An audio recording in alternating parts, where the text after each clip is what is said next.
əsgərə qarşı çox qayğıkeş idi. Əsgərin məişət şəraitini yaxşılaşdırmaq üçün əlindən gələni edirdi.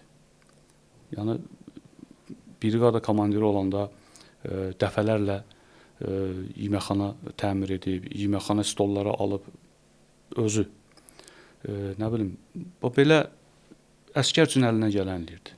Yəni ki, zabitlərə də qarşı yaxşı idi, öyrədirdi.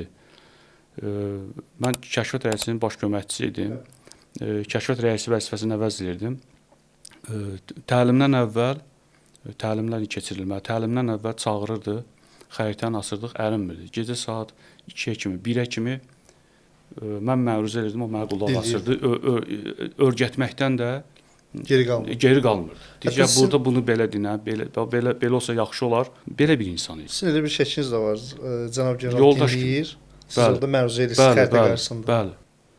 Bəli, yəni belə bir insan idi. Ayın 2-si onun ad günüdür. Ən çox sevdiyi şey onu girib təbrik etməkdir. Ad gündə yanvar ayının 2-sinə düşür. Mən onu yəni öz yerində oturub ad günü keçirməni heç vaxt görmədim. Ancaq o ad günündə biz bilirsiniz, hərbiçi olmasa neçə bayram vaxtına düşürdü. Bayram vaxtında düşürdü.